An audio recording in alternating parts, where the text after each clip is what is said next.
এই যে এই বাবা আমাদের আজকে ঘুটি নামিয়েছি।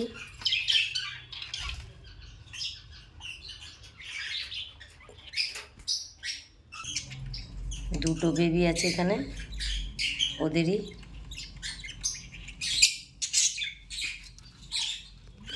আর এতগুলো ডিম,